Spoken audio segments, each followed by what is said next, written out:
mừng bạn đến với kênh Cổ Nhân Xưa. Sau đây, mời bạn lắng nghe nội dung Tổ tiên đã đầu thai. Vậy, người chúng ta đang thờ cúng là ai? Bạn đã bao giờ tự hỏi khi thắp một nén hương, bày một mâm cơm, khấn một lời nguyện thì người nhận có còn ở đó không? Liệu ông bà ta, cha mẹ đã khuất, có đang ngồi nơi nào đó an nhiên chờ một chén cơm nguội, hay họ đã đầu thai, đã bắt đầu một kiếp sống mới, với hình hài mới, thân phận mới, nơi không còn nhớ gì về quá khứ? Một câu hỏi thoáng qua như làn khói hương, nhưng nếu bạn dừng lại thật lâu mà chiêm nghiệm, bạn sẽ thấy nó không hề đơn giản, vì nó chạm vào ba điều lớn nhất đời người: niềm tin, tình thân và sự nối kết giữa hai cõi âm dương. Trong giáo lý nhà Phật, không có gì là vĩnh viễn, thân người là vay mượn, danh tính là tạm bợ, ngay cả ký ức cũng chỉ là những vết mực nhỏ trong dòng chảy luân hồi. Sau khi chết, chúng sinh tùy theo nghiệp lực mà tái sinh vào những cảnh giới khác nhau: người, trời, súc sinh, ngạ quỷ, địa ngục. Vậy thì tổ tiên ta liệu còn ở đây để nhận chén cơm, cái bánh, trái cây mà ta dâng? Câu trả lời của Đức Phật là có khi còn, có khi không. Nếu người đó đã đầu thai, mâm cơm ấy là biểu hiện của lòng. Nếu người đó chưa đi, mâm cơm ấy là nhịp cầu giao cảm. Nếu họ đã siêu thoát, mâm cơm ấy là phước lành hồi hướng. Thật ra, ta không cúng vì chắc chắn họ nhận được. Ta cúng vì ta cần giữ gìn một mạch nguồn, một sự kết nối vô hình mà sâu sắc giữa người đang sống và người đã khuất. Ta thắp hương không phải để gọi người về, mà để gọi lại chính lòng mình, gọi về lòng biết ơn, gọi về ký ức, gọi về những ngày xưa có tiếng cha gọi, có tay mẹ xoa, có dáng ông bà lặng lẽ sau hè, gọi về một phần máu thịt trong ta vốn đã có từ ngàn kiếp trước. Nên câu hỏi nếu tổ tiên đã đầu thai, ta đang cúng ai, thật ra là một chiếc gương phản chiếu tâm ta rõ nhất. Nếu cúng chỉ để cho có, cho đầy mâm, cho khỏi trách nhiệm, thì dẫu người còn đó cũng không nhận được gì. Còn nếu cúng bằng tâm chân thành, bằng lòng hiếu thảo, bằng sự lặng lẽ nhớ ơn, thì dẫu người đã đi xa vẫn nhận được ánh sáng từ ta. Vì sao vậy? Vì trong nhà Phật có dạy tâm là gốc, hành là quả. Ý chân thành, cảm giới âm. Cúng dường, tế lễ, cầu siêu không phải là nghi lễ bên ngoài. Đó là pháp tu của người sống, là cách để giữ tâm mềm, giữ lòng biết ơn, giữ cho mình không bị cuốn theo cuộc sống bề bộn mà quên mất cội nguồn. Một nén hương là lời nhắc nhở rằng ta có gốc, ta từng nhỏ bé trong tay một ai đó, và ta đang sống tiếp cuộc đời của những người đi trước. Vậy nên dù tổ tiên đã đầu thai hay chưa, dù có nhận được hay không, bạn vẫn hãy tiếp tục cúng, tiếp tục thắp nhang, tiếp tục ngồi lại bên bàn thờ những ngày giỗ Tết, không phải để mong ai đó trở về, mà để mình không quên đi. Và trong làn khói hương mờ ảo, biết đâu một khoảnh khắc nào đó bạn sẽ thấy một nụ cười dịu dàng, một bàn tay vô hình chạm vào vai bạn như một lời chúc lành. Vì người sống hiếu, cả trời đất đều cảm. Còn người sống mà vô ơn thì dù sống đủ đầy cũng chỉ là một thân xác rỗng không. Nhớ nhé, cúng tổ tiên không phải chỉ để được nhận lại phước, mà là để mình không đánh mất chính mình. Giữa thế giới đổi thay từng ngày, hãy giữ cho lòng mình một nơi không thay đổi. Đó là lòng hiếu. Một ngày nọ, trong khu rừng yên tĩnh dưới tán bồ đề xanh mát, có một vị đệ tử đến gần Đức Phật, lòng mang theo nỗi hoang, mang trĩu nặng. Anh chắp tay, cúi đầu hỏi: Bạch Thế Tôn, con có điều này từ lâu vẫn chưa hiểu. Nếu tổ tiên của chúng con đã đầu thai, đã bước vào kiếp sống mới, vậy mỗi năm chúng con đang cúng ai? Những mâm cơm, nén nhang, lời khấn kia có còn ý nghĩa không? Một câu hỏi tưởng chừng như đơn sơ, giản dị, nhưng lại là dấu chấm hỏi lớn trong lòng biết bao người. Trong truyền thống văn hóa Á Đông, mỗi năm giỗ chạp, Tết đến, người ta dọn dẹp bàn thờ, thắp hương, bày mâm cỗ, đốt vàng mã như một cách để tưởng nhớ người đã khuất.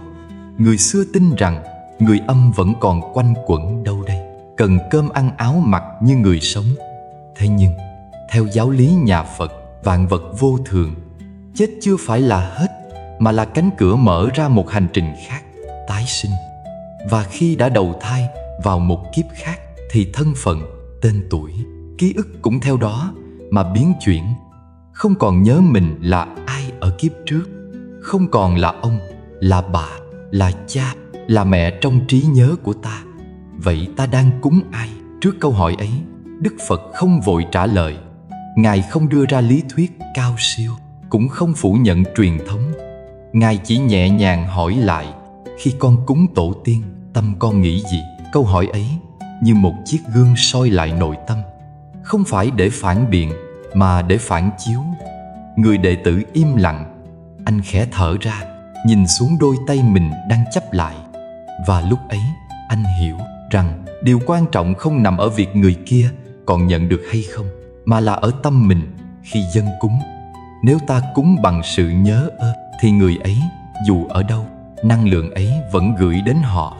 Nếu ta cúng bằng sự yêu thương thì tình thương ấy chính là sợi dây kết nối âm dương.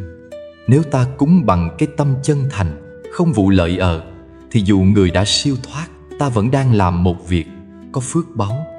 Vì theo nhà Phật, tâm là chủ, tâm tạo nghiệp, tâm quyết định phước hay họa. Cúng mà không tâm chỉ là một nghi thức trống rỗng. Nhưng cúng bằng tâm thì dù chỉ là một chén nước, một lời khấn thầm cũng đầy linh ứng. Đức Phật mỉm cười. Ngài nói: tổ tiên không nằm trong mâm cơ, cũng không trú ngụ trong tro vàng mã. Tổ tiên ở trong từng hơi thở, từng tế bào, từng hành động của con. Mỗi khi con sống thiện lành là con đang tiếp nối họ. Mỗi khi con giữ lòng biết ơn là con đang nuôi dưỡng dòng máu của tổ tiên trong mình. Người đệ tử rưng rưng. Anh chợt hiểu rằng cúng không chỉ là gửi đi, mà còn là gọi về lòng hiếu thảo, gọi về sự tỉnh thức, gọi về cội nguồn tâm linh đã và đang sống trong chính mình. Nên nếu ai đó hỏi bạn, nếu tổ tiên đã đầu thai, ta đang cúng ai? Bạn có thể mỉm cười và trả lời: tôi không cúng cho ai đó ngoài kia. Tôi cúng cho một phần tổ tiên đang sống trong tôi. Tôi cúng để không quên gốc rễ. Tôi cúng để giữ lòng biết ơn không tắt trong tim mình. Bởi vì một khi lòng biết ơn còn được thắp sáng thì mọi kiếp sống, mọi luân hồi, mọi cách biệt cũng không thể làm mờ đi mạch nguồn thiêng liêng giữa người sống và người đã khuất. Đức Phật một hôm kể cho các đệ tử của mình nghe một câu chuyện buồn nhưng cũng là bài học lớn về lòng hiếu thảo và sự tỉnh thức. Có một người tên là Sang-si. Từ khi còn rất nhỏ, Sang-si đã là một đứa con ngoan. Mồ côi cha từ sớm, anh luôn ghi nhớ lời mẹ dạy: cha con là người lương thiện. Ông mất đi, con phải luôn nhớ ơn, phải thờ phụng, phải cầu nguyện để linh hồn ông được siêu thoát. Sang-si nghe lời. Ngày nào cũng thế, đúng giờ anh đốt một nén nhang, đặt lên bàn thờ chén cơm, ly nước. Dù cuộc sống còn chật vật, anh luôn dành phần ngon nhất dâng lên cha. Mỗi tối trước khi ngủ, anh chắp tay tụng một thời kinh, lòng thành kính gửi gắm: xin cha nơi chính suối được an yên, xin cha no đủ, xin cha phù hộ cho mẹ khỏe mạnh, cho con sống thiện lành. Lòng hiếu thảo của Sang-si lan tỏa đến cả xóm làng. Ai cũng ngợi khen anh là người con có hiếu, là tấm gương cho thế hệ sau noi theo. Nhưng rồi một đêm, mọi niềm tin trong anh sụp đổ. Trong giấc ngủ chập chờn, Sang-si mơ thấy một con trâu gầy gò, xương lộ cả hai bên sườn, đôi mắt đục ngầu, buồn bã. Con trâu đứng giữa đồng khô cháy nắng, không một giọt nước, không một ngọn cỏ. Và rồi nó cất tiếng, một giọng nói quen thuộc, đầy u uẩn: Sang-si, ta là cha đây. Con đừng dâng cơm nữa, ta không nhận được gì đâu. Thân này đã là trâu, đã không còn linh hồn người để nhận những thứ cúng tế. Ta đói, ta khát, ta đau lắm, con ơi. Sang-si choàng tỉnh, mồ hôi đầm đìa, tim đập dồn dập. Anh không tin, nhưng hình ảnh con trâu chính giọng nói đó cứ mãi ám ảnh anh trong từng khoảnh khắc tỉnh thức. Anh bỏ hết công việc, tìm đến gặp Đức Phật, quỳ gối trước Ngài, rưng rưng hỏi: Bạch Đức Thế Tôn, con đã thành tâm thờ cha, đã dâng lễ mỗi ngày, đã cầu nguyện không ngơi nghỉ. Vậy mà cha con lại hiện thân là một con trâu đói khát. Tại sao lại như vậy? Chẳng phải lòng hiếu thảo sẽ giúp cha được siêu sinh sao? Đức Phật lặng nhìn anh, ánh mắt từ bi và thấu hiểu. Ngài nói: Sang Si, con là người con có hiếu và tâm con sáng, nhưng lòng hiếu của con đang đặt sai chỗ. Con chỉ biết dâng cúng bên ngoài mà quên rằng giải thoát cho người thân không đến từ mâm cỗ, mà đến từ nghiệp của họ và công đức của chính con. Đức Phật kể tiếp rằng cha của Sang Si tuy sống lương thiện trong mắt thế gian, nhưng sâu trong tâm vẫn còn nhiều sân hận, cố chấp và nghiệp xấu từ những kiếp trước chưa dứt. Sau khi chết, thần thức ông không siêu sinh được vào cõi lành mà rơi vào thân trâu để trả nợ nghiệp quả đã tạo. Và một khi đã mang thân súc sinh thì những gì ta cúng bái cơm canh, hương hoa, vàng mã đều không đến được với ông nữa. Không phải vì Sang Si không đủ hiếu, mà vì người nhận đã không còn ở cõi phù hợp để nhận. Đức Phật nắm lấy tay Sang Si, dịu dàng nói: Nếu con thật sự muốn giúp cha, hãy tu tâm dưỡng tánh, làm nhiều việc thiện. Hãy hồi hướng công đức ấy cho ông. Đó mới là con đường đưa ông ra khỏi kiếp trâu, trở lại làm người, thậm chí sinh về cõi lành. Cúng một mâm cơm là hiếu bên ngoài, cúng một việc thiện là hiếu từ nội tâm. Và hiếu từ tâm mới là ngọn đèn không bao giờ tắt. Từ hôm ấy, Sang Si không chỉ cúng cơm như xưa. Anh đi bố thí, chăm sóc người nghèo, dựng giếng cho làng, trồng cây bên đường, tụng kinh mỗi tối và hồi hướng công đức cho cha. Một thời gian sau, trong giấc mơ, cha anh hiện về lần nữa. Không còn là con trâu gầy guộc, mà là một vị tu sĩ, ánh mắt sáng ngời nói lời cảm ơn và từ biệt. Con đã cứu ta khỏi cõi khổ. Giờ đây, ta sẽ tiếp tục hành trình mới. Hẹn gặp con ở một kiếp lành hơn. Câu chuyện khép lại, nhưng lời Phật vẫn còn vang vọng đến hôm nay. Lòng hiếu không nằm trong vàng mạc, mâm cỗ, mà nằm trong từng việc thiện, từng hạt giống từ bi mà ta gieo trồng. Vì thế, nếu bạn từng thắp một nén nhang cho người đã khuất, hãy thắp thêm một ngọn đèn sáng trong tâm mình để chiếu rọi nghiệp của họ, soi lối cho họ về nơi an lành. Và chính bạn cũng sẽ bước dần trên con đường thanh nhẹ, phước báo và tỉnh thức. Trong một buổi chiều nắng nhạt, khi gió khẽ lướt qua mái hiên chùa, một vị sa di trẻ khẽ thưa với Đức Phật: Bạch Thế Tôn, nếu tổ tiên đã không còn ở đây, nếu họ đã đầu thai làm người khác hoặc tái sinh trong một cảnh giới nào đó, vậy thì những lễ vật chúng con dâng lên có còn ý nghĩa gì chăng? Đức Phật mỉm cười rồi trầm tĩnh đáp: Lễ vật không quan trọng, tâm hiếu thảo mới là điều tạo ra công đức. Một câu nói nhẹ như hơi thở, nhưng lại đủ sức chạm sâu vào cốt lõi đời người. Từ thuở xa xưa, con người đã có thói quen thờ cúng. Đó là nét văn hóa, là một biểu hiện của đạo hiếu, điều cốt lõi trong truyền thống Á Đông. Mỗi năm đến ngày giỗ, ngày Tết, người ta bày biện mâm cao cổ đầy. Có nhà bày cả heo quay, gà luộc, rượu quý, hoa thơm. Nhưng nếu dừng lại ở hình thức ấy thì đạo hiếu đã bị đóng khung trong một cái mâm. Đức Phật không phản đối việc cúng bái. Ngài chỉ nhắc rằng cúng để nhắc tâm mình, chứ không phải để nuôi hồn người đã mất. Vì nếu người thân ta đã tái sinh làm người khác, đã không còn ở cõi âm, thì những vật phẩm vật chất chẳng thể đến tay họ. Nhưng có một thứ vẫn luôn chạm được tới họ, đó chính là tấm lòng. Giống như khi ta nghĩ đến một người thân đang sống nơi phương xa, ta không cần phải gửi quà mỗi ngày, nhưng chỉ cần một cái siết tay trong ký ức, một câu gọi trong tim là đủ để họ cảm nhận được tình thương. Người đã khuất cũng vậy.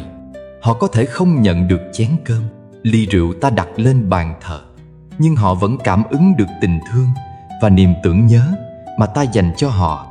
Vì vậy, điều quan trọng nhất trong một lễ cúng không phải là vật phẩm, mà là sự hiện diện của chính mình trong giây phút dâng lễ. Không phải đôi đũa bạc, chén ngọc mới là quý, mà là cái chánh niệm trong khoảnh khắc đôi tay ta run run nâng chén cơm lên trước di ảnh cha mẹ. Không phải rượu thơm mới làm nên đạo hiếu, mà là niềm thương nhớ chân thành từ trái tim mình gửi gắm vào từng nén nhang đang cháy. Có một lần, một cô gái mồ côi từ nhỏ, đã đến xin Phật dạy cách cúng mẹ. Cô nghèo, không có gì ngoài một bát cháo trắng. Nước mắt chan vào cháo, cô quỳ trước một khóm cây. Vì không có bàn thờ, không có ảnh mẹ, nhưng khi cô dâng bát cháo ấy bằng tất cả tình yêu và lòng hiếu kính, ánh sáng phát ra từ tâm, cô làm bừng lên cả không gian. Đức Phật chứng kiến và nói với các đệ tử, lễ cúng ấy quý hơn mâm vàng của vua chúa, vì nó không đến từ tài sản mà đến từ trái tim. Hiếu thảo theo Phật giáo không chỉ là nhớ thương người đã khuất, mà là sống sao cho người mất được yên lòng. Sống sao để khi ta nhớ đến cha mẹ, ta không thấy hối hận.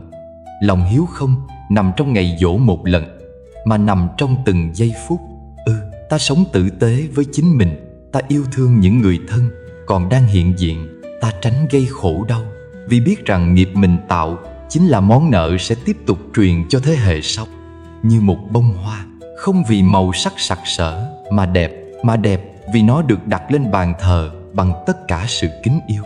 Một nén nhang, không vì khói mà linh thiêng, mà thiêng vì nó được thắp lên bằng trái tim tỉnh thức. Và một lời khấn nguyện, không vì lời lẽ trau chuốt mà có hiệu lực vì nó xuất phát từ lòng biết ơn sâu sắc, không ai ép buộc, không ai nhắc nhở. Cuối cùng, Đức Phật dạy, hiếu là gốc của đạo.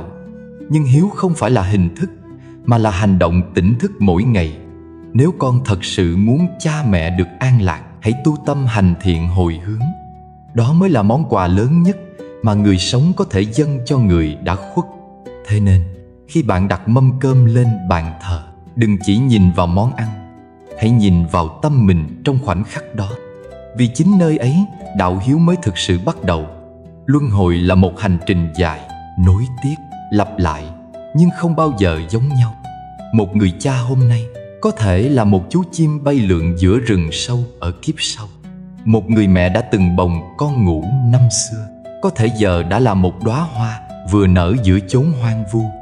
Khi một sinh mạng rời khỏi thế gian này, tùy theo nghiệp lực mà được sinh về 6 cõi: trời, người, tú, la, súc sinh, ngạ quỷ hay địa ngục.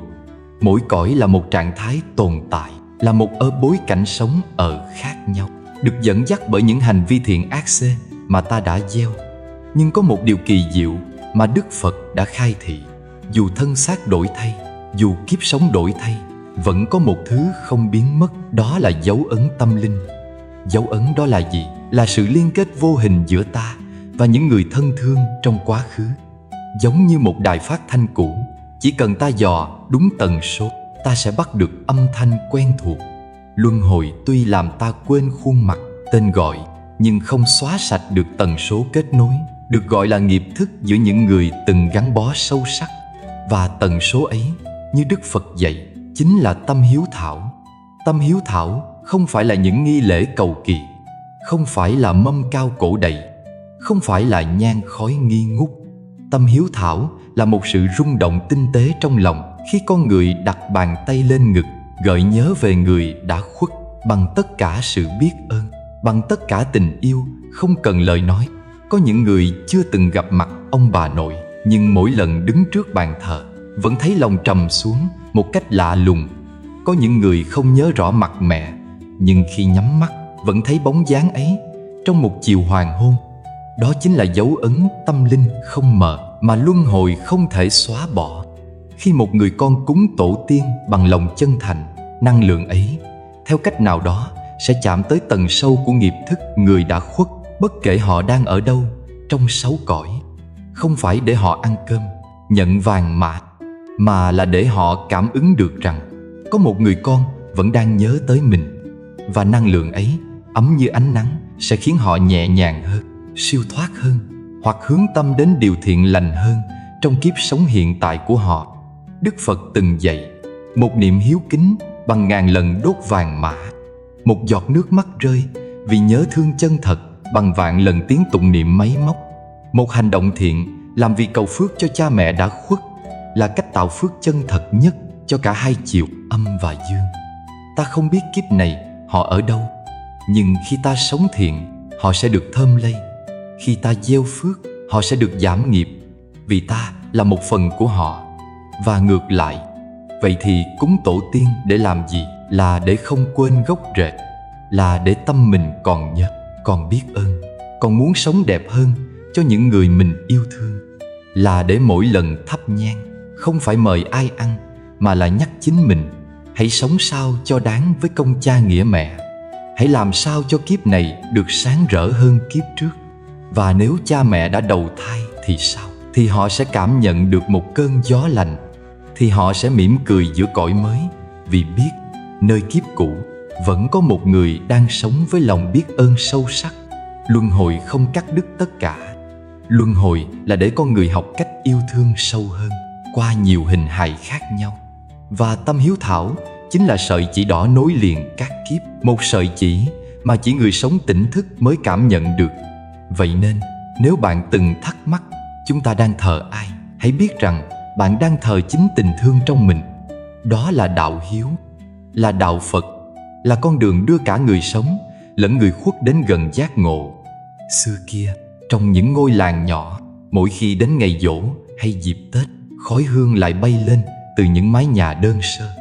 Tiếng tụng kinh khe khẽ hòa với mùi nhang trầm lan tỏa, khiến không gian như chậm lại, như thể thời gian ngồi xuống để lắng nghe lòng người tưởng nhớ người thân đã khuất. Thế nhưng, thời nay, khi cuộc sống trở nên gấp gáp và thực dụng hơn, nhiều người lại biến việc cúng thành một giao dịch tâm linh. Họ cúng để cầu tài, họ khấn để xin lộc, họ bày mâm cao cổ đầy không phải vì nhớ thương, mà vì sợ không được phù hộ. Họ đốt cả núi vàng mạc không phải vì tấm lòng, mà vì nghĩ gửi nhiều thì tổ tiên mới giúp được nhiều. Và chính ở đó, ý nghĩa chân thật của lễ cúng bắt đầu bị mai một. Từ một hành vi linh thiêng, lễ cúng trở thành một cuộc mua bán vô hình. Nhưng Đức Phật không dạy như thế. Ngài nói, lễ cúng là một pháp tu, là nơi rèn luyện tâm hạnh, là con đường trở về với cội nguồn của chính mình. Khi ta đặt tay chắp lại trước bàn thờ, đó không phải là hành động máy móc. Đó là lúc ta hạ mình xuống, là lúc ta buông bỏ ngã mạn, là lúc ta nhận ra ta không đến từ hư vô. Ta là kết quả của bao nhiêu hy sinh, nhọc nhằn, nước mắt và yêu thương của cha mẹ, tổ tiên, những người đi trước. Cúng không phải để được, mà là để cho đi lòng thành, cho đi niềm thương nhớ, cho đi ánh sáng của chính tâm hồn mình, dâng lên những người đã từng dắt ta qua bóng tối. Một người con dâng lễ, cha mẹ đã khuất không phải đang làm điều gì thần bí, mà là đang thực hành tâm hiếu, đang tưới tẩm hạt giống biết ơn, một trong những tâm căn đầu tiên dẫn đến giác ngộ. Trong Kinh Tăng Chi Bộ, Đức Phật dạy, có hai hạng người hiếm có trên đời. Một là người biết ơn, hai là người biết đền ơn. Và trong các cách để biểu hiện sự biết ơn, cúng lễ nếu làm đúng chánh niệm chính là một pháp tu rất sâu sắc. Cúng không cần phải linh đình, không cần gà luộc, heo quay hay rượu quý. Cúng chỉ cần một tâm lòng thật sự nhớ thương. Một cành hoa tươi nếu được đặt bằng tình thương, giá trị hơn trăm mâm cỗ. Một lời cầu nguyện chân thành nếu phát xuất từ tâm từ bi, mạnh mẽ hơn ngàn lần lễ vật. Người xưa hay nói, tâm tịnh thì lễ thanh. Lễ vật không làm sạch được tâm, nhưng một tâm sáng sẽ làm cho mọi lễ vật trở nên linh thiêng. Vậy nên, mỗi khi thắp nhang, hãy hỏi mình đang dâng gì? Là một mâm cơm, hay một tấm lòng, là mong cầu tài lộc, hay chỉ là lời cảm tạ?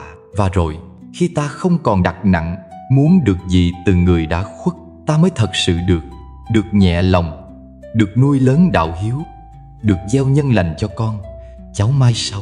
Bởi vì một người biết ơn tổ tiên thì cũng sẽ biết ơn cha mẹ đang sống. Một người biết lễ lạy bàn thờ thì cũng biết cúi đầu trước đạo lý. Một người biết cúng không phải để xin, mà để nhớ, thì tâm người ấy đã chạm được một phần con đường tu. Và rồi, khi ta sống đúng nghĩa như vậy, tổ tiên dù ở đâu trong sáu cõi cũng sẽ an lòng. Họ không cần ta gửi đồ, họ cần ta sống đúng. Cúng là pháp tu, không phải là nghi lễ. Cúng là để soi sáng mình, chứ không phải giao tiếp với cõi âm. Cúng là để nhìn lại, ta đang sống ra sao, ta có xứng đáng với những người đã ngã xuống cho ta đứng đây. Đó mới là giá trị thật sự của nén nhang đầu năm, chén cơm cuối năm. Không phải cho ai, mà là cho chính ta để giữ mình không quên gốc, không quên đạo, không quên con đường trở về. Khi ngồi lại bên bàn thờ tổ tiên, ánh nến lung linh chiếu sáng những vật phẩm dâng lên, chúng ta không chỉ thực hiện một nghi lễ đơn thuần. Lễ cúng không phải là hành động gửi đi một món quà vật chất cho người đã khuất. Điều quan trọng không phải là cái chén cơm, miếng thịt hay ngọn nến cháy dở, mà chính là tâm hiếu hạnh, chính tâm lòng của người sống. Trong thế giới vô hình, nơi mà những linh hồn đã khuất vẫn còn hiện hữu dưới những dạng thức khác nhau, có một điều mà chúng ta không thể phủ nhận. Dù không thể tiếp nhận trực tiếp vật phẩm cúng dâng, nhưng công đức từ lòng thành thật của người sống lại là thứ vô hình, có thể thay đổi vận mệnh của người đã khuất. Đức Phật đã dạy rằng công đức sinh ra từ tâm hiếu hạnh, từ lời cầu nguyện chân thành, vẫn có thể chuyển nghiệp cho tổ tiên. Và công đức này không phải là thứ có thể đo đếm bằng tiền bạc hay vật chất, mà là thứ cảm ứng bằng tình yêu thương và tấm lòng thành kính. Những lời cầu nguyện không chỉ vang lên trong không gian, mà còn vươn xa đến những nơi linh hồn người đã khuất đang an nghỉ. Sự chuyển hóa này giống như ánh nắng mặt trời. Mặc dù ánh sáng mặt trời không thể trực tiếp chạm vào nước mà làm nước ấm lên, nhưng chính nhờ nó mà nước trở nên ấm áp. Cũng vậy, mặc dù người đã khuất không thể trực tiếp nhận lễ vật, nhưng qua những lời cầu nguyện thành tâm, tâm từ bi của người sống chính là ngọn nến sưởi ấm linh hồn họ. Công đức chân thật không chỉ tạo ra phước đức cho người đã khuất, mà còn làm cho chính người sống được thanh thản, an nhiên. Khi ta thành kính dâng lên những lễ vật, hay chỉ đơn giản là thắp một nén nhang, lòng ta không chỉ hướng về người đã khuất, mà còn là cơ hội để soi xét lại chính bản thân mình, để thắp sáng tâm từ bi trong trái tim. Điều này cũng giống như việc ta làm một việc thiện, không phải vì muốn nhận lại một điều gì đó, mà là vì cái thiện trong lòng ta đã nảy nở, và ta cảm thấy sự thanh thản khi giúp đỡ người khác. Khi ta hiếu thảo với tổ tiên, không phải là để tìm kiếm một phước báu cụ thể hay vật chất, mà là để tái tạo lại chính cái thiện trong tâm hồn mình. Đó là cái nhìn của Đức Phật về sự tương tác giữa người sống và người đã khuất. Có thể bạn sẽ tự hỏi, tại sao người đã mất lại có thể nhận được công đức từ người sống? Câu trả lời nằm ở sự kết nối vô hình giữa hai thế giới. Trong Phật giáo, tất cả mọi chúng sinh đều là một phần của luân hồi, và mỗi cá thể trong luân hồi đều có mối liên hệ mật thiết với nhau. Chính từ sự kết nối này, những công đức của người sống sẽ như những làn sóng vô hình truyền đến những linh hồn đã khuất, và giúp họ chuyển hóa nghiệp chướng, cải thiện vận mệnh. Tâm hiếu thảo và lời cầu nguyện thành tâm chính là sợi dây liên kết, là chiếc cầu nối giữa hai thế giới. Nhờ vào sự thành kính và lòng hiếu thảo, linh hồn của người đã khuất không chỉ được xoa dịu, mà còn có cơ hội thoát khỏi những nghiệp chướng, vươn lên từ bóng tối để tìm được ánh sáng. Vì vậy, khi ta thực hiện lễ cúng, hãy luôn nhớ rằng cúng không phải để cầu xin điều gì cho bản thân. Cúng là để gửi đến tổ tiên lòng thành kính, sự tưởng nhớ và lời cầu nguyện từ đáy lòng. Chính qua những lời cầu nguyện ấy, chúng ta không chỉ làm sáng lên thế giới vô hình, mà còn làm sáng chính con đường tâm linh của bản thân. Điều này cũng giải thích tại sao có những người khi dâng lễ cho tổ tiên, mặc dù không thấy sự thay đổi tức thì trong cuộc sống, nhưng lại cảm nhận được một sự bình yên sâu sắc trong lòng. Chính là vì công đức chân thật đã được sinh ra không phải từ những vật phẩm cúng tế, mà từ chính tâm hiếu thảo, tâm từ bi và tâm thành kính của người sống. Và khi ta sống trong sự thành kính đó, chính bản thân ta cũng sẽ được hưởng lợi, được chuyển hóa và bước đi trên con đường giác ngộ. Linh hồn người đã khuất, dù có đi qua những cõi khác nhau trong luân hồi, sẽ cảm nhận được năng lượng của lòng thành kính mà người sống dâng lên. Chính công đức ấy sẽ giúp họ giải thoát, hoặc ít nhất cũng giúp họ có cơ hội hướng về ánh sáng, tìm được một con đường thanh thản hơn. Vậy nên, khi ta ngồi trước bàn thờ tổ tiên, hãy nhớ rằng không phải vì họ cần ta dâng cúng, mà vì chính ta cần gửi gắm tình yêu, sự biết ơn và lòng hiếu thảo của mình. Chính lòng hiếu thảo này sẽ là chất liệu giúp ta sống một đời sống thiện lành, an yên và sáng suốt hơn. Vì cuối cùng, công đức chân thật không chỉ là món quà gửi tới người đã khuất, mà là một món quà vô giá dành tặng chính chúng ta, để ta sống trong trí tuệ, trong từ bi và trong sự sáng suốt. Có những thứ trong cuộc đời ta chỉ nhìn thấy bề ngoài mà không hiểu được giá trị sâu sắc bên trong. Một chén nước đơn giản chẳng phải là một lễ vật cao sang hay đắt tiền, nhưng nếu được dâng lên với tất cả tấm lòng thành thì nó lại mang một ý nghĩa vô cùng lớn lao. Phật dạy rằng đạo hiếu không nằm trên bàn thờ mà nằm trong trái tim con người. Như vậy, đạo hiếu không phải là những mâm cao cổ đầy, không phải là những vật phẩm dâng cúng đầy đục, mà là sự chân thành trong từng hành động, trong mỗi lần thắp nhang, trong mỗi lần dâng lên một lời cầu nguyện từ trái tim. Một ly nước đơn giản có thể mang lại sự ấm áp cho tâm hồn khi được dâng lên với tất cả lòng kính trọng và thành kính. Nhưng một mâm cơm đầy có thể chỉ là sự bày biện cho có, thiếu đi tấm lòng thật sự. Bởi vì cuối cùng, điều quan trọng nhất là tấm lòng, là cái tâm hiếu thảo xuất phát từ sự biết ơn và sự tưởng nhớ chân thành đối với những người đã khuất. Mỗi lần ta thực hiện lễ cúng, ta không chỉ làm một nghĩa vụ, mà đó là một cơ hội để rèn tâm, để nhìn lại chính mình, để tự hỏi ta đã sống xứng đáng với những gì cha mẹ, tổ tiên đã truyền lại chưa. Đó là dịp để ta nhớ rằng không chỉ những gì ta nhận được, mà cả những gì ta dâng lên cũng đều chứa đựng một giá trị vô cùng quan trọng. Lòng thành, sự biết ơn và những hành động xuất phát từ trái tim là tất cả những gì người đã khuất thực sự cần, không phải những vật phẩm ngoài thân. Vậy, khi chúng ta thắp nén nhang lên bàn thờ, chúng ta không chỉ cúng cho người đã đầu thai, mà thực ra ta đang trở về với cội nguồn tâm linh của chính mình. Mỗi nén nhang, mỗi lời cầu nguyện là một dịp để chúng ta thắp sáng lại một đoạn linh hồn tưởng đã lãng quên. Trong hành động ấy, ta không chỉ đang nhớ về tổ tiên, mà còn đang kết nối lại với bản ngã sâu thẳm của chính mình, hiểu rằng sự sống là sự tiếp nối, tình thân không bao giờ đoạn tuyệt.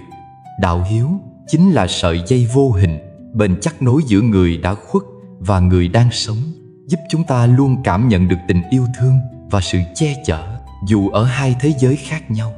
Chính qua hành động cúng bái, ta không chỉ thể hiện lòng hiếu thảo đối với tổ tiên, mà còn trưởng thành trong tâm hồn mình. Cúng tổ tiên không phải để họ nhận, mà là để ta học cách trưởng thành, để ta hiểu được lòng biết ơn, và để ta sống sao cho xứng đáng. Vì cuối cùng, tất cả những con đường giác ngộ đều bắt đầu bằng một lời cảm ơn. Chính từ lòng biết ơn ấy, chúng ta có thể vươn lên, thoát khỏi những ràng buộc, tìm thấy sự bình an trong tâm hồn và sống một đời sống thật sự ý nghĩa.